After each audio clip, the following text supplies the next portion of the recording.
Hey, this is Attorney Walter Knott. I'm on the farm in New Jersey right now, but I wanted to take a moment and kind of explain to you what happened to me in Florida, because we're going to be seeing yellow jackets starting to put their nests into holes, whether it's a rodent hole or some sort of dugout situation or a hole in a tree or something like that. And as a result of it, I had a unique claim a couple of months ago, and it didn't really come to mind until I saw some of these bugs pop out again, where a person had been stung so many times that their body then developed kind of an immune system response, and it actually made them disabled.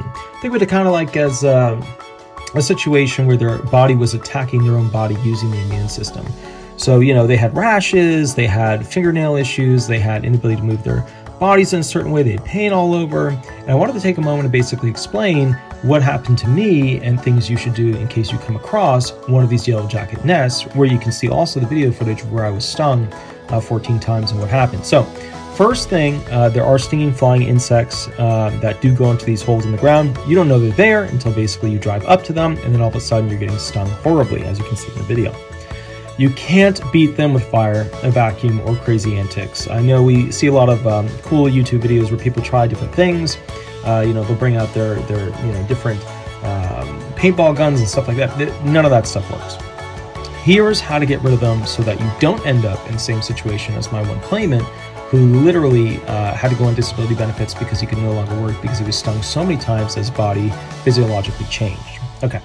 So step one, get 6 cans of Raid, Hot Shot, Flying Insect Killer, whatever. Just make sure it's the kind where you can shoot it from like 15 feet away. Get a vehicle with a window that goes up and down. Drive to the hole where these insects are. Like, you'll have to know obviously that the hole is there because somebody will have walked into and or around them and potentially gotten stung. So drive to about 10 feet away from the nest, spray the entrance to the nest with the can. As they come out, pull your hand back into the car, and then go ahead and basically, once they calm down, spray the nest again. Do this until you use up the 6 cans. You see us here doing it through the cab of the Kubota.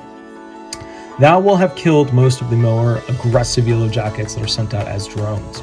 If you notice that they're still flying out, repeat this step on another day. Don't do it on the same day, do it on another day.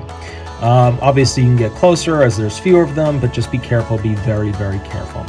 Now, if you don't see them flying out and about anymore, you'll need a large fruit punch bowl and a fogger. Hot Shot makes some of these foggers along with other brands. They're these small little cans that they send a fog upwards, and you press the little button on top and they start fogging. What you need to do is you basically need to get long safety gloves, kind of like those gloves that you see in cleaning commercials and stuff like that that go all the way up your arm, and a respirator. You put the fogger by the hole, you put the punch bowl over it in the hole, so that the punch bowl is literally over the fogger in the hole. And then you basically go ahead and you start the fogger by initiating the little tab on top of it. 3 days later, you come back to it. When you remove the punch bowl and the fogger, wear the gloves again and the respirator. That way you don't get any of that stuff on you. The final step requires a shovel and should only be attempted if you do not see any activity of the yellow jackets around the nest, even when tapping the ground with your foot nearby it. You'll need a shovel, Godspeed, and more determination than 90% of millennials have. You will dig up the hole where the nest is and remove the leftover portions of the nest as to restrict the new bugs from being born. Ironically, my neighbor did this last part, and I was very thankful for him to do that. Now, 13. You can also, I'm actually going through numbers on the list. You can also go ahead and basically put concrete, the powder, into the hole, and then put water on top of that, and then put some dirt on top of that. And that should fix the problem for the most part, unless they have another way to get out. So digging it out is the best way to do it, but just, remember, you may have not killed all of them. And remember, the whole point of digging it out is to get any of the unborn yellow jackets from, basically becoming born and starting the nest over again. So the whole point is, if you can dig it out, excellent. If you can't, try the concrete option, but just remember, ... that doesn't mean you're going to get all the holes that the rodent previously dug, that they now live in, go out of, etc. Please remember, these are extremely dangerous bugs.